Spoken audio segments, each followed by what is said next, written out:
पूर्णमदः पूर्णमिदं पूर्णात् पूर्णमुदच्यते पूर्णस्य पूर्णमादाय पूर्णमेवावशिष्यते। ॐ शान्ति शान्ति शान्तिः। शङ्करं शङ्कराचार्यं केशवं बादरायणं सूत्रभाष्यकृतौ वन्दे भगवन्तौ पुनः पुनः। ईश्वरो गुरुरात्मेति मूर्तिभेदविभागिने व्योमवद्व्याप्तदेहाय दक्षिणामूर्तये नमः। ॐ शान्ति शान्ति शान्ति। 26 पूरा हो गया। एवं हृदय संबंधित्वेन दर्शितम त्रिप्रकारम इमं समाधि। हृदय संबंधी रूप से दिखाई गई जो 3 प्रकार की समाधि है। 3 प्रकार में सविकल्पक 2 प्रकार की है, शब्दानुविद्ध, दृश्यानुविद्ध और निर्विकल्पक समाधि हृदय में करना है। तो हृदय संबंधित्वेन दिखाई गई ये जो 3 प्रकार की समाधि बाह्य संबंधित्वेन अपि दिदर्शेषु। तो बाह्य पदार्थ बाह्य संबंधी रूप से भी यह 3 प्रकार की है। जैसे हृदय में वैसे बाहर बाह्य। हृदय में तो कामादि के जो साक्षी रूप से दृश्यानुविद्ध बताए और शब्दानुविद्ध बताए, निर्विकल्पक बताए, ऐसे बाह्य पदार्थों में भी वहाँ पे भी सबका एक एक का प्रविलापन करके, नाम रूप का प्रविलापन करके सच्चिदानंद रूप ही में ही उसी में ही निष्ठ हो जाना, ये जो बाह्य प्रदेश में भी समाधि दिखा रहे हैं। तो बाह्य संबंधित्वेनापि दिदर्शेषु ब्रह्म बहिर्ब्रह्म सर्ग विवेकम। बाहर जो है ब्रह्म और सर्ग का सृष्टि का विवेक। तो सच्चिदानंद लक्षण ब्रह्मनिष्ठ, सच्चिदानंद रूपी ब्रह्म में निष्ठ है। ऐसा दृश्यानुविद्ध समाधि, दृश्यानुविद्ध समाधि को तावत प्रथमम सबसे पहले दिखाते हैं। तो हाँ, यहाँ पे 27वां श्लोक। हृदि व बाह्य देशेऽपि यस्मिन् कस्मिंश्च वस्तुनि समाधिराद्य सन्मात्रान् नाम रूप पृथक्कृतिः हृदि व बाह्य देशेऽपि यस्मिन् कस्मिंश्च वस्तुनि समाधिराद्यः सन्मात्रान् नाम रूप पृथक्कृतिः।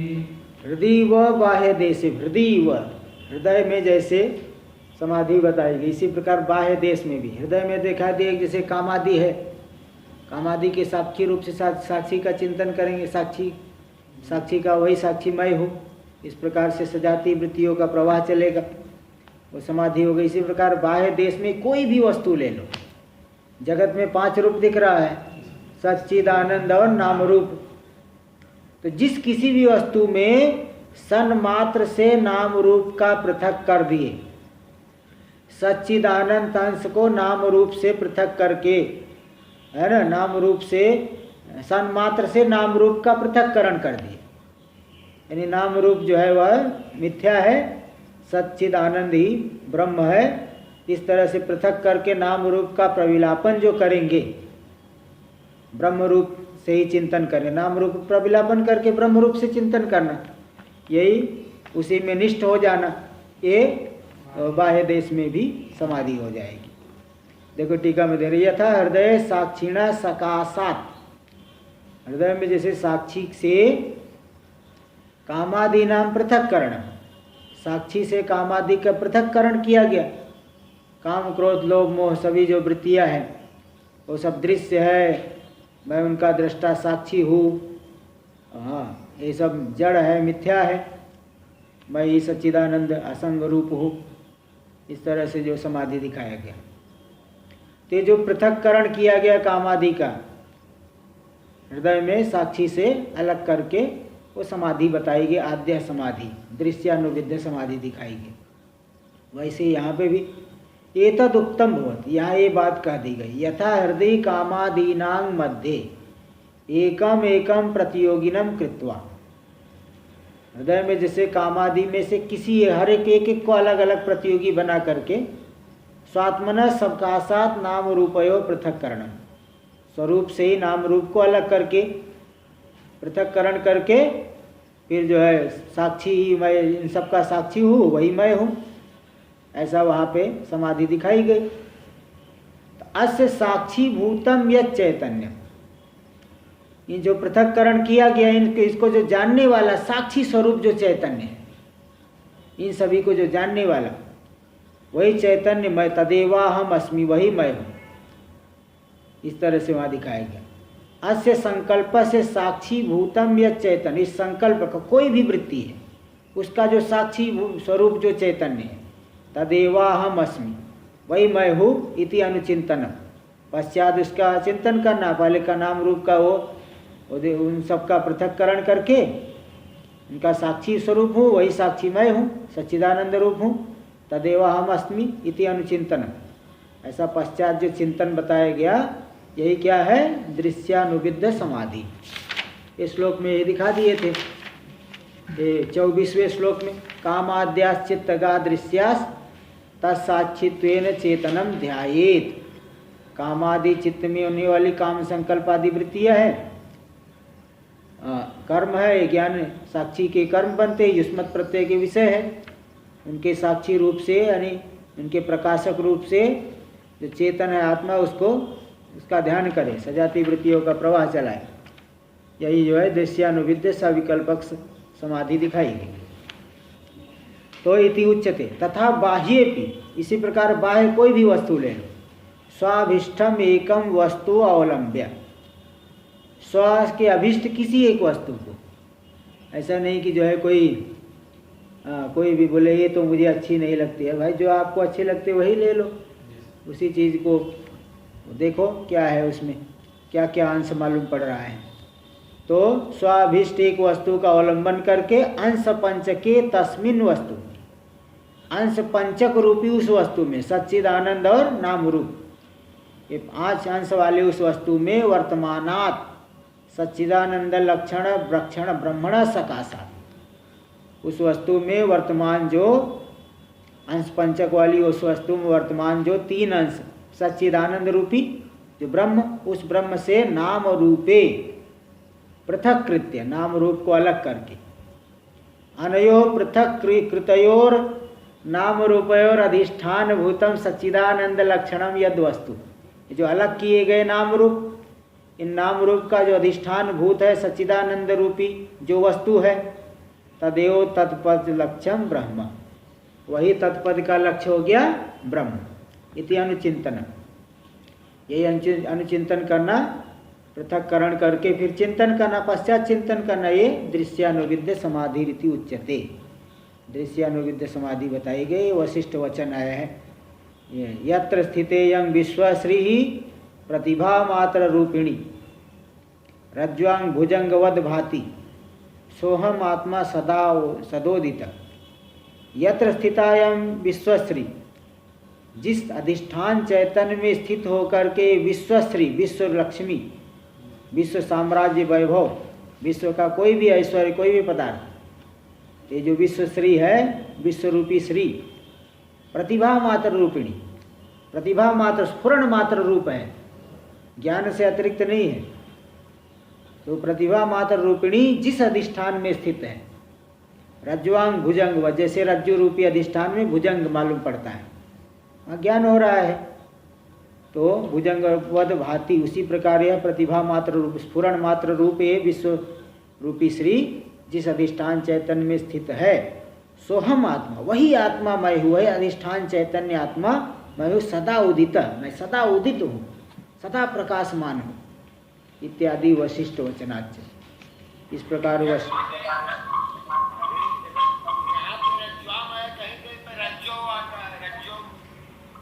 हाँ, तो दोनों रूप बन जाते हैं ना, दोनों बनेंगे कि नहीं भाई? बोलो आप लोगों की भी परीक्षा हो जाए इसी माध्यम से। रज्ज्वाम और रज्जव दोनों बनेगा कि नहीं? हाँ? रज्जो तो रज्जाम भी बन सकता है। गीति हरस्वस्य लगता है ना, एक सूत्र है गीति हरस्वस्य, विकल्प से नदी संज्ञा हो जाएगी तो इससे बन जाएगा। मत्य मत्याम मतव दोनों बनता है, मति का मत्याम भी बन जाएगा, मतव भी बन जाएगा। गीति हरस्वस्य सूत्र है, अजन स्त्रीलिंग में आपको मिल जाएगा, लघु सिद्धांत कौमुदी में। हाँ, तो इसलिए वो दोनों ही बन जाएगा, रज्ज्वाम और रज्जव दोनों बनेगा। इत्यादि वशिष्ठ वचनाच्य, ये वशिष्ठ वचन है, इसलिए तो ये प्रतिभा मात्र रूपिणी है। ते दृश्यानुविद्ध सविकल्पक समाधि दिखाई गई। एवं दृश्यानुविद्ध समाधि निरूप्य, दृश्यानुविद्ध समाधि का निरूपण करके, इदानीम समष्टि व्यष्ट्यात्मक समस्त दृश्य प्रपंच प्रविलापकम, समष्टि व्यष्टि रूपी जितना भी दृश्य है, दृश्य प्रपंच, उसका प्रविलापक, समाधि मतलब प्रपंच का प्रविलापन करके सच्चिदानंद रूप का ध्यान करना है, उसी का ऐसा जाते। हाँ जी बोलिए। विलापक है, प्र नहीं है हमारे में। हाँ, हमारे यहाँ तो प्रपंच विलापकम, प्र नहीं है, प्र बराबर सही है, मैंने बोल दिया सर, प्र नहीं है, यहाँ विलापकम है। तो समष्टि व्यष्ट्यात्मक जो समस्त दृश्य प्रपंच विलापकम, विलापक जो शब्दानुविद्ध समाधि निरूपय, पहले दृश्यानुविद्ध समाधि का तो निरूपण कर दिए, और समष्टि व्यष्टि रूपी जो संपूर्ण दृश्य प्रपंच है उसका विलापन करने वाला शब्दानुविद्ध समाधि है, उस समाधि का निरूपण कर रहे हैं। इसको 16-28वां अखंड एक रसं वस्तु, अखंड एक रसं वस्तु, सच्चिदानंद लक्षणम, सच्चिदानंद लक्षणम, इत्यविच्छिन्न चिंतेयं, इत्यविच्छिन्न चिंतेयं, समाधिर्मध्यमो भवेत्, समाधिर्मध्यमो भवेत्। अखंड एक रसं वस्तु, सच्चिदानंद लक्षणम, इत्यविच्छिन्न चिंतेयं, समाधिर्मध्यमो भवेत्। अखंड एक रसम वस्तु, तो अखंड एक रसम वस्तु जो देश काल आदि से परिच्छिन्न, परिच्छेद से रहित है, देश काल आदि के परिच्छेद से रहित है, अखंड एक रस, जो एक रस है, एक रस जो वस्तु है, तो मतलब कूटस्थ है, ऐसा जो सच्चिदानंद लक्षण जो वस्तु है, ब्रह्म है, परमात्मा आत्मा है, तो इस तरह से अखंड, अखंड एक रसम वस्तु, ऐसा चिंतन करना। अखंड एक रस वस्तु है, अखंड एक रस वस्तु, तो ऐसा जो है, ऐसी वस्तु वही ब्रह्म है, इस प्रकार से चिंतन करना। जो अखंड एक रस वस्तु सच्चिदानंद रूपी है वही ब्रह्म है, वही ब्रह्म है, इस तरह से चिंतन करना। इत्यविच्छिन्न चिंतायम, इस प्रकार से अविच्छिन्न रूप से चिंतन करना, विजाति प्रत्यय के व्यवधान से रहित, सजाति प्रत्यय की प्रवाह रूपा जो ये वृत्ति है, यही है शब्दानुविद्ध समाधि, सविकल्पक समाधि। मध्यम आ गई, तीन में से बीच में मध्यम आ गई ने, मध्यमा। इति चिंता यम समाधिर मध्यमो भवे, इस प्रकार से चिंतन करना, ये मध्यम समाधि हो गई, ये मध्यम समाधि है। देखो टीका में दे रहे, अखंडम यानी देश कालाद्य परिचिन्नम, जिसमें देश काल आदि की परिच्छेद का अभाव है, परिच्छेद नहीं है, अपरिच्छिन्न है, देश काल आदि की परिच्छेद से रहते, यानी स्वगतादि भेद रहितम इति यावत, स्वगत आदि भेद नहीं है, स्वगत सजाति विजाति, क्योंकि ये सब भेद रहेगा तो परिच्छेद होता है, स्वगत भेद हो तो परिच्छेद हो जाएगा, सावयव हो गया, विनाशी हो जाएगा। मतलब स्वगत आदि भेद है तो काल आदि से परिच्छेद आ जाएगा ना, भाई स्वगत सावयव वस्तु है तो विनाशी होगा, विनाशी होगा तो काल परिच्छिन्न हो गया, और विजाति भेद आदि है तो वस्तु का परिच्छेद हो गया, इसलिए स्वगत आदि भेद से जो रहित है। एक मेवा द्वितीय मिति श्रुति, क्योंकि वह एक मेवा द्वितीय में ऐसी श्रुति है, स्वगत सजाति विजाति भेद से रहित, छांदोग्य में आया है। और इस बात को पंचदशी में भी तृतीय जो प्रकरण है, पंचकोश विवेक प्रकरण, उसमें 35वां श्लोक है, न व्यापित्वा देशतो अंतो नित्यत्वात् नापि कालतः न वस्तुतोपि सार्वात्म्यात् अनंत्यं ब्रह्मणि त्रिधा। ब्रह्म में जो अनंत्य है, परिच्छेद का अभाव है, 3 प्रकार का है। अनंतता, देशिक अनंतता है, अपरिच्छेद है, न व्यापित्वात् देशतो अंतो, व्यापक होने से देशकृत परिच्छेद नहीं है, और नित्यत्वात् नापि कालतः, नित्य होने से काल को लेकर के भी परिच्छेद नहीं बता सकते, और सर्वात्मक है इसलिए वस्तुकृत परिच्छेद भी नहीं है। न वस्तुतोपि सार्वात्म्यात् अनंत्यम अनंत्यम ब्रह्मणि त्रिधा। ब्रह्म में अनंत्य परिच्छेद का भाव 3 प्रकार से। इत्येतत् तैरेव, किस प्रकार से? तैरेव, तैरेव पंचकोश विवेकाख्ये ग्रंथे उपपत्ति भी, उन्हीं उपपत्तियों के द्वारा, उन्हीं युक्तियों के द्वारा अखंडत्व से समर्थितत्व। तो मतलब देखो, उन्हीं युक्तियों के द्वारा देश व्यापक होने से देश का परिच्छेद नहीं, नित्य होने से काल का परिच्छेद नहीं, सर्वात्मक होने से वस्तु का परिच्छेद नहीं, तिन्हीं युक्तियों के द्वारा पंचदशी के पंचकोश विवेक नामक प्रकरण में अखंडता का समर्थन किया गया है। ब्रह्म में अखंडता का वहाँ समर्थन कर दिए इन्हीं युक्तियों से। तो वहाँ भी ऐसा प्रसंग आया है। फिर आया कि एक रसम, एक रस का मतलब क्या है? कालत्रयेपि एक रूपम, एक रूप। रस का मतलब कोई रस नहीं लेना है, गन्ने का रस ऐसा नहीं लेना, मतलब एक रस मतलब एक जैसा ही है, एक रूप। कूटस्थ, कूट के समान जो स्थित है, निर्विकार, इसलिए कूटस्थ है, एक रस है, एक रूप है, सदा एक जैसा ही रहता है, इत्यर्थ। अव्यक्तोयम अचिंत्योयम अविकार्योयम उच्यते इति भगवद्वचनात्, क्योंकि भगवान का भी वचन है कि आत्मा व्यक्त नहीं है, हाँ, अव्यक्त नहीं, नाम रूप के द्वारा अभिव्यक्त नहीं है, अचिंत्य है, मन के द्वारा चिंतन भी नहीं कर सकते क्योंकि गुण आदि से भी रहित है, अविकार्य, कोई विकार नहीं होता है, परिणाम आदि नहीं होता है, इस तरह से कहे हैं। इसलिए सदा जो है एक रूप है, कूटस्थ है इति भगवद वचनात्। अखंडम च तदेक रसम च इति अखंडैक रसम। यहाँ कौन सा समास हो गया? हाँ, समाहारद्वंद समास, इसलिए एक वचन रह गया। नहीं इतर इतर करते तो क्या बन जाता? अखंडैक रसे हो जाता, ज्ञानम ज्ञाने ज्ञानानि, इसलिए समाहारद्वंद समास हो गया। अखंडम च तदेक रसम च इति अखंडैक रसम, जो अखंड है और एक रस है, सही बात है। और सच्चिदानंद लक्षणम, जो सच्चिदानंद लक्षण है वह सच्चिदानंद स्वरूप है। स्पष्ट अर्थ है, यहाँ सच्चिदानंद के लिए कोई बहुत बड़ी लंबी व्याख्या लिखने की आवश्यकता नहीं है, क्योंकि सभी जानते हैं, कई बार यहाँ भी बता चुके। वैसे तो पढ़ने वाले सब जान, लेकिन हर एक ग्रंथ में शुरुआत में तो बता ही दिए है, तो बारंबार क्या बताना। ये स्पष्ट अर्थ है, इसका अर्थ तो स्पष्ट है।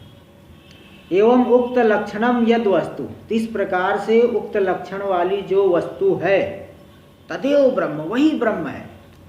इति अविच्छिन्न चिंता, तो देखो तत्पदार्थ का शोधन हो गया ना, तत्पदार्थ का शुद्ध जो है, तत्पदार्थ का लक्ष्य जो है, तत्पद का यहाँ पे जान लिया, उसी का चिंतन करना। इति अविच्छिन्न चिंता, अविच्छिन्न चिंता मतलब विजाति प्रत्ययानंतरित नंतरित सजाति प्रत्यय प्रवाह रूपा या चिंता। विजाति प्रत्ययों के व्यवधान से रहित सजाति प्रत्ययों की प्रवाह रूपा जो चिंता है, ध्यान है, यम मध्यम समाधिर भवेत्, मध्यम समाधि। मध्यम से क्या लेंगे? तो शब्दानुविद्ध सविकल्पक समाधिर भवेत्, दो तीन में से दूसरी हो गई मध्यम, शब्दानुविद्ध सविकल्पक समाधि यही है। एवं ब्रह्म चिदाकाशम सर्व, चलिए देखिए हाँ जी। अनंतरित, अनंतरित मतलब अव्यवहित, अंतरित का मतलब होता है व्यवहित, अनंतरित यानी अव्यवहित। विजाति प्रत्ययानंतरित, विजाति प्रत्यय की अनंतरित यानी अव्यवहित जो सजाति प्रत्यय प्रवाह रूपा चिंता है, मध्यम समाधि हुई, यानी शब्दानुविद्ध सविकल्पक समाधि भवे, यही शब्दानुविद्ध सविकल्पक समाधि होगी। ये शब्द के माध्यम से एक मेवा द्वितीयम इत्यादि शब्द के माध्यम से चिंतन करेंगे ना, ये शब्द मिश्रित समाधि होगी। एवं ब्रह्म चिदाकाशम सर्वात्मकम अखंडितम निरंतर भूरिवाशेषम इति भावय राघव। देखो इसी तरह से योग वासिष्ठ में वशिष्ठ भगवान राम जी को बता रहे एवं ब्रह्म चिदाकाशम, इस प्रकार से ब्रह्म जो है चिदाकाश चैतन्य रूपी जो आकाश है, व्यापक कहने से आकाश का दी, सर्वात्मकम वह सर्वात्मक है, अथवा आकाश मतलब असमन्तात काशते प्रकाशते इति आकाशम, पूरी तरह से प्रकाशित हो रहा है, प्रकाश स्वयं प्रकाश है। तो सर्वात्मकम वह सर्वात्मक अखंडितम, अखंडित है, एक रस है ना, अखंडित है, कोई भेद किसी प्रकार के भेद से रहित है। तो निरंतर भूरिव, जैसे रंध्र से रहित भूमि, जैसे जिस भूमि में कोई छेद नहीं, बिल्कुल ठोस, इसी प्रकार यह प्रज्ञान घन निरंतर भूरिव अशेषम, संपूर्ण जो है वह निरंतर भू के समान अखंडित है। इति भावय राघव, हे राघव, हे राम जी, इस प्रकार से तुम हृदय में भावना करो। ना हम न चान्यद वा अस्तीति ब्रह्मैवास्मि निरंतरम, मैं भी नहीं अन्य भी नहीं, मैं मतलब अहंकार, अहम नहीं, मैं भी अन्य भी नहीं, कोई भी उपाधि भी नहीं, अन्य भी नहीं, ब्रह्मैवास्मि, मैं ब्रह्म रूप ही हूँ। इस तरह से निरंतरम आनंदपूर्ण सर्वत्र अनुद्वेगाद उपास्यताम, सर्वत्रापि अनुद्वेगाद, कहीं भी मुझे उद्वेग नहीं होने से मैं आनंद से पूर्ण हूँ। तो ऐसे जो तत्व है उसी को उपास्यताम, उसकी उपासना करो। तो आनंद पूर्ण होकर के अच्छा है, हाँ, निरंतर यानी रंध्र छिद्र से रहित, छिद्र से रहित, छिद्र से रहित, रंध्र यानी छिद्र, छिद्र। तो आनंद पूर्ण हो करके ही, आनंद पूर्ण हो करके सर्वत्र उद्वेग से रहित हो करके तुम इस तरह से उपासना करो। नाम न चान्य दवास्ति ब्रह्मैवास्मिति निरंतरम, ऐसा निरंतर वो इस तरह से निरंतर उपासना करो, उद्वेग से रहित हो करके, ये नहीं थोड़ा सा में धैर्य नहीं छोड़ करके लगातार इस तरह से उपासना करो। इति वशिष्ठ वचनात्, ये मध्यम समाधि हो गई। एवं भू यानी पृथ्वी, रंध्र से रहित भू, भू यानी भूमि, हाँ अशेष, उसके समान जो संपूर्ण, जैसे वह सर्वात्मक अखंडित है निरंतर भू, इसी प्रकार उस अखंडित चिदाकाश की भावना करो हृदय में। एवं ब्रह्म विषयम द्विप्रकारम सविकल्पक समाधि निरूप्य, इस तरह से ब्रह्म विषयक जो द्विप्रकार, दो प्रकार की सविकल्पक समाधि का निरूपण करके, शब्दानुविद्ध और दृश्यानुविद्ध सविकल्पक समाधि का निरूपण करके, इदानीं पूर्वोक्त समस्त दृश्य शब्द विलापक, अब जो पूर्वोक्त जितना भी दृश्य है, जितना भी शब्द है, सबका विलापन करने वाला जो निर्विकल्पक समाधि प्रदर्शन पूर्वक, उस निर्विकल्पक समाधि का प्रदर्शन पूर्वक उक्त लक्षण एतै षड्भी समाधि भी प्रदर्शन पूर्वक बताएंगे, जो 6 प्रकार की समाधि है, यानी हृदय में 3 प्रकार की और बाहर 3 प्रकार की करना है। बाहर का 2 बता दिए और ये तीसरा बता देंगे, और हृदय के भीतर भी 3 प्रकार से बता चुके हैं। 3 उक्त लक्षण वाली 6 समाधियों के द्वारा निरंतरम कालम नयत, निरंतर काल का यापन करो, यानी इन्हीं में समय को बिताओ, अन्य चीज़ों में समय को नहीं बिताना है। इससे जो है तुम जो है निष्ठ, आत्मनिष्ठ हो जाओगे। इसको दिखा रहे त्याग 29वां श्लोक। स्तब्धि भावो रसास्वादात्, तृतीय पूर्ववन्मतः, एतैः समाधिभिः षड्भिर् नयेत् कालं निरन्तरम्। स्तब्धि भावो रसास्वादात्, तृतीय पूर्ववन्मतः, एतैः समाधिभिः षड्भिर् नयेत् कालं निरन्तरम्।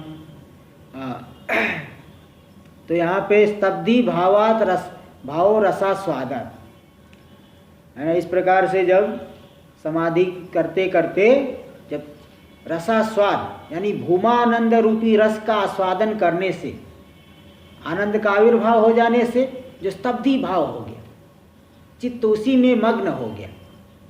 स्तब्धि भाव मतलब निश्चल हो गया, जैसे जल जो है समुद्र का जो एकदम स्तब्ध हो गया, मतलब बिल्कुल शांत है। इसी प्रकार उस भूमानंद रूपी जो परमात्मा में ही निष्ठ हो जाने से, उस भूमानंद रूपी रस का आस्वादन कर लेने से चित्त उसी में जो पूरी तरह से निर्वत निश्चल हो गया। यह तृतीय, ये तृतीय हो गई समाधि।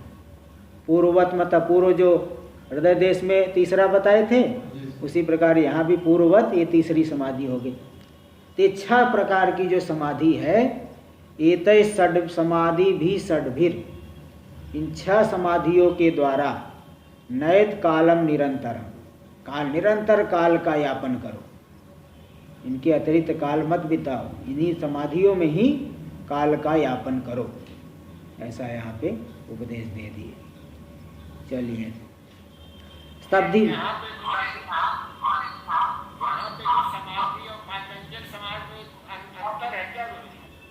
पातंजल समाधि जड़ समाधि है ना, वो चित्त वृत्ति का निरोध रूपी समाधि है।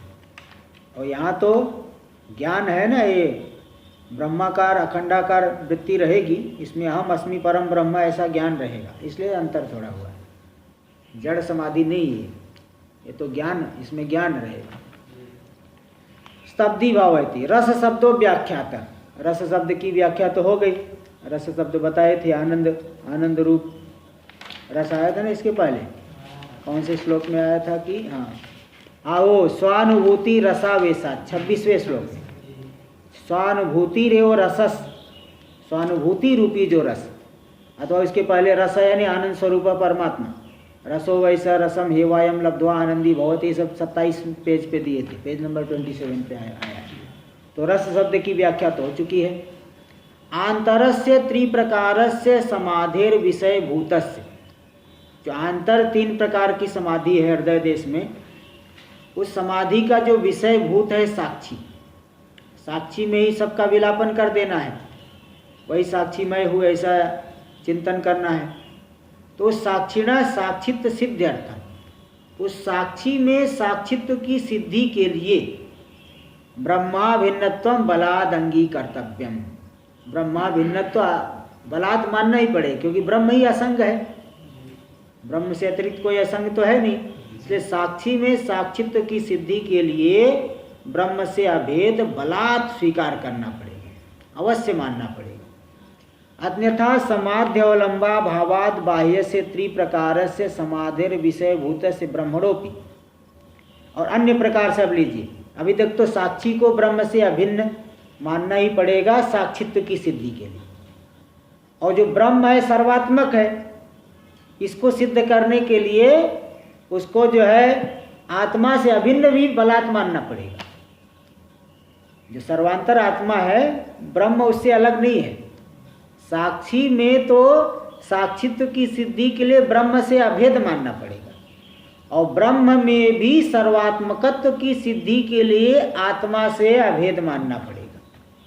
इसको देखो, अन्यथा मतलब अन्य प्रकार से, अब इधर लीजिए इसकी विपरीत, समाध्य अवलंबा भावात् बाह्य प्रकार से त्रिप्रकार से समाधिर विषय भूत से ब्रह्मणोपि, समाधि का दूसरा कोई अवलंबन नहीं होने से, समाधि का अवलंबन तो बाह्य समाधि का तो अवलंब वो ब्रह्म ही है, तो बाह्य जो, क्योंकि ब्रह्म में ही पूरा जगत कल्पित है, तो नाम रूपात्मक जो भी जगत है, जहाँ भी सच्चिदानंद अंश से पृथक करके नाम रूप मिथ्या है, वही ब्रह्म सत्य है, वो अखंड है, कूटस्थ है। तो उस बाह्य 3 समाधि का अवलंबन कौन हुआ? ब्रह्म है।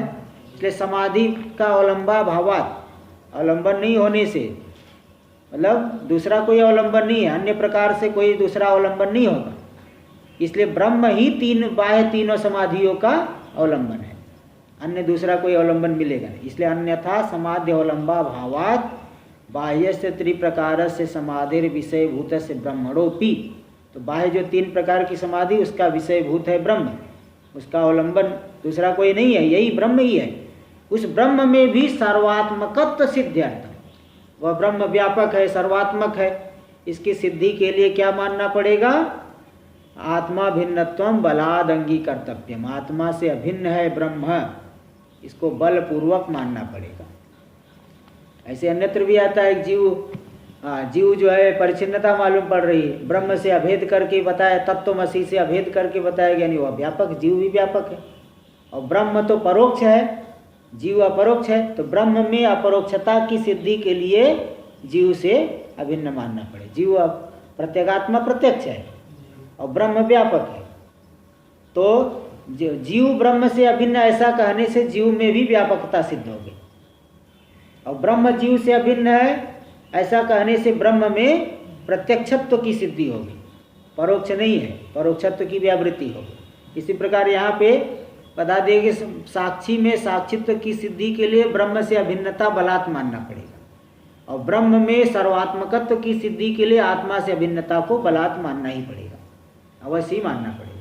एवं ब्रह्मणा सर्वात्मकत्वे सिद्धे सति, इस तरह से ब्रह्म की सर्वात्मकता, ब्रह्म में सर्वात्मकता के सिद्ध होने पर स्वस्यापि रस रूपे अस्मिन् परे ब्रह्मणि अंतःपातित्वेन, तो जो स्व है, जो साधक है, वह भी तो इस ब्रह्म के अंतःपाती हो गया कि नहीं, ब्रह्म से अलग हो गया क्या। और लंबी लंबी व्याख्या है, वो ब्रह्म ऐसा है, वो ब्रह्म इधर है, यानी आप अलग, हम अलग है क्या, हम भी तो वही है।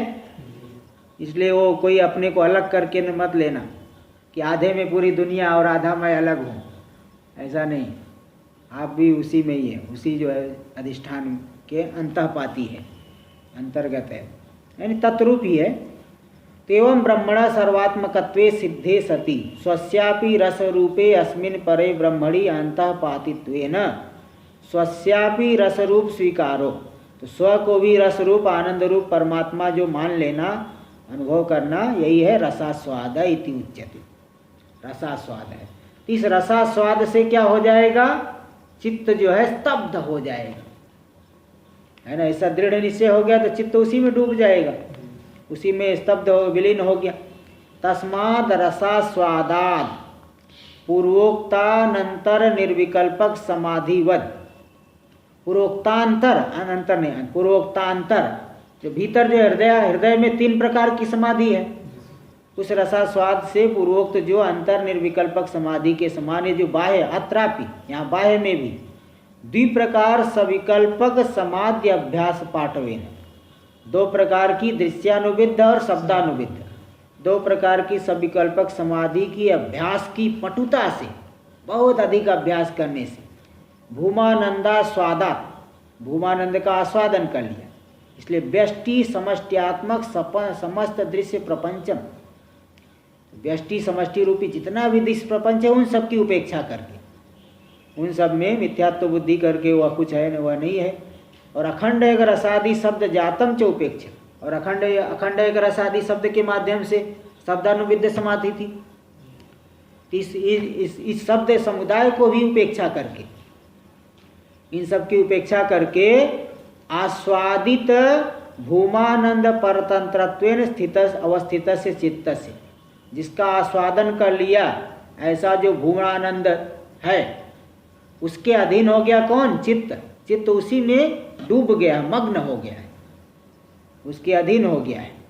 ऐसे जो अवस्थित चित्त का निवात स्थले स्थापित दीप से व, निवात स्थल में स्थापित दीप के समान ही उस चित्त का जो स्तब्धि भाव है, यानी निश्चलता, निश्चलत्वम स एव तृतीयो मतो, वही तृतीय मानी गई, यानी निर्विकल्पक समाधि रीति अभिप्रेतो विद्वद्भिः इति शेष, इसी समाधि को निर्विकल्पक समाधि विद्वानों के द्वारा माना गया, अभिप्रेत है, अभिप्राय का विषयभूत वो कहा गया है, इति शेष। महाराज जी, हाँ बोलिए। जो है तस्मात् रसास्वादात्, हाँ तो हलंत होगा ना?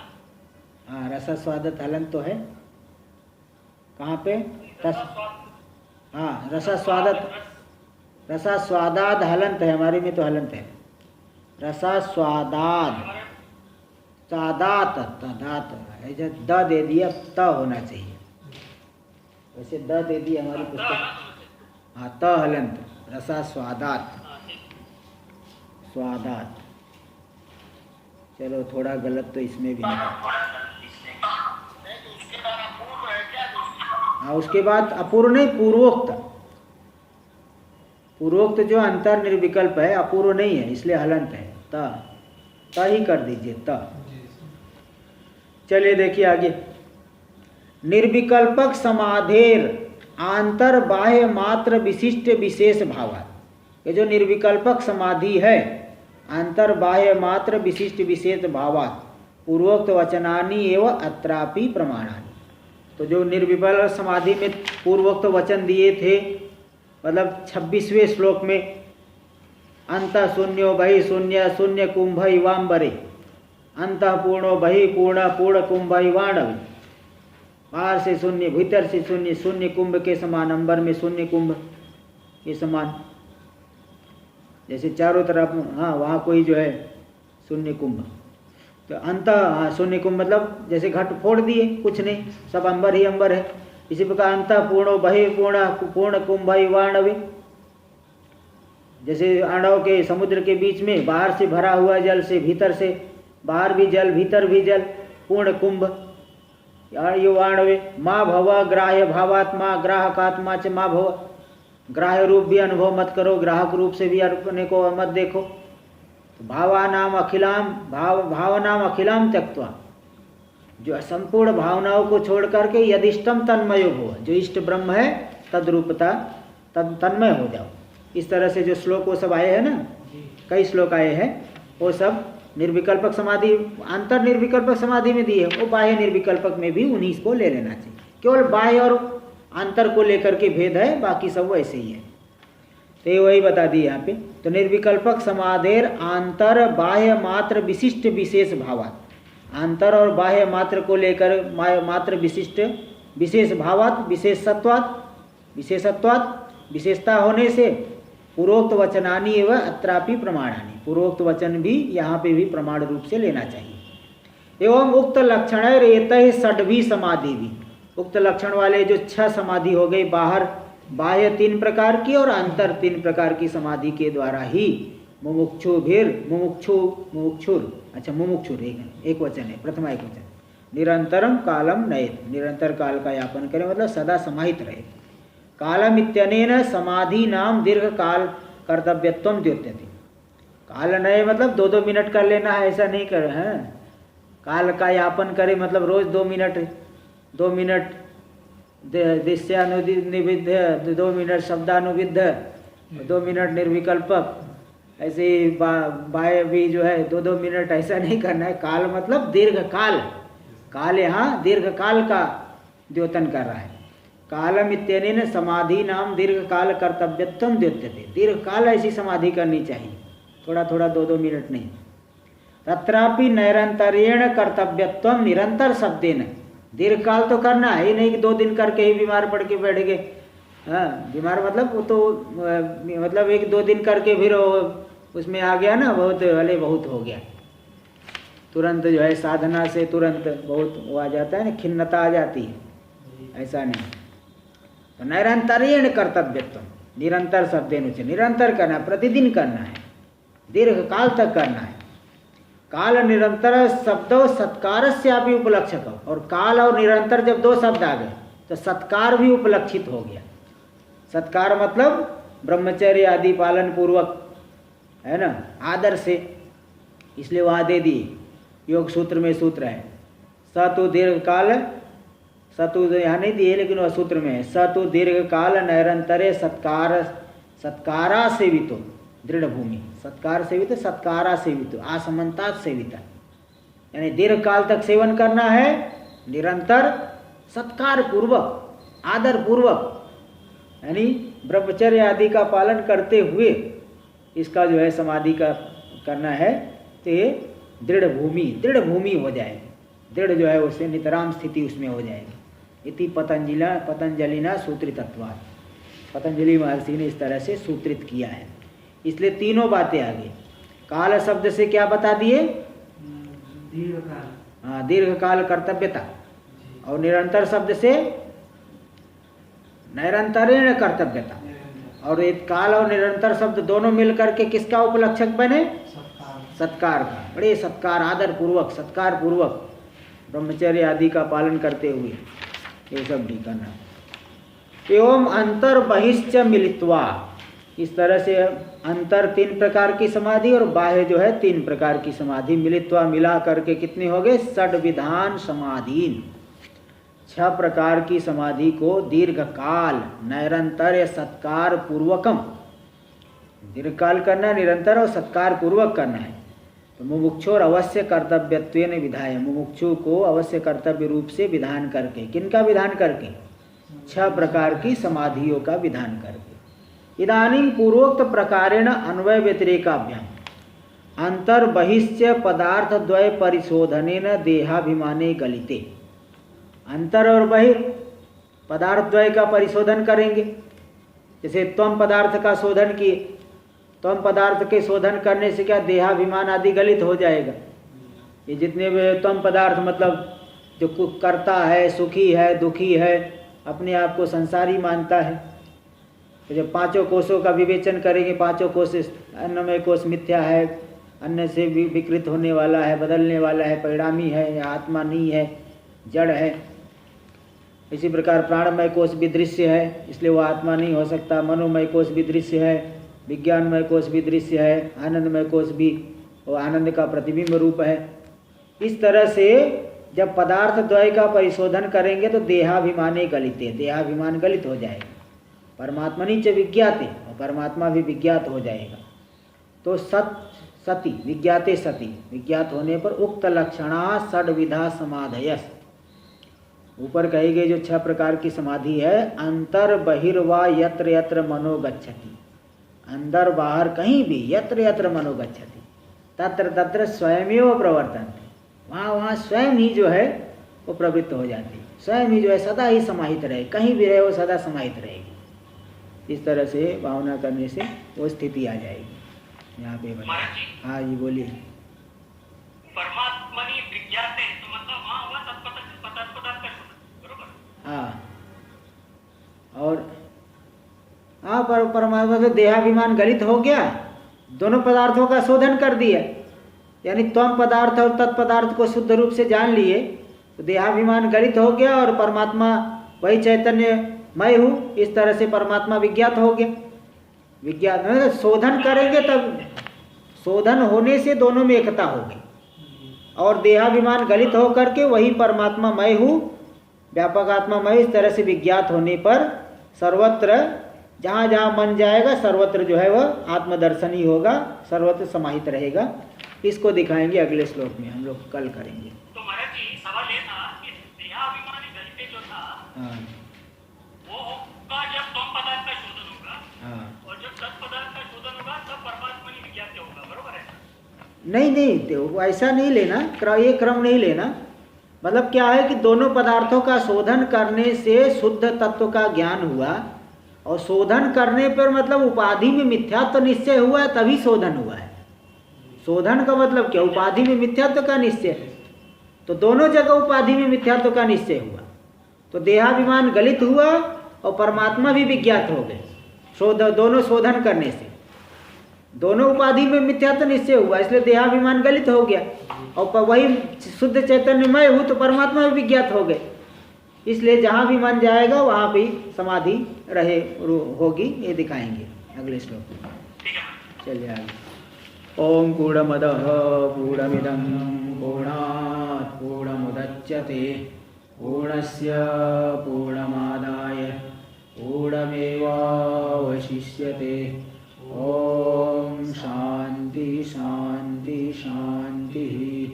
शंकरं शंकराचार्यं केशवं बादरायणं सूत्रभाष्य कृतौ वन्दे भगवन्तौ पुनः ईश्वरो गुरुरात्मेति मूर्तिभेदविभागे व्योमवद्व्याप्तदेहाय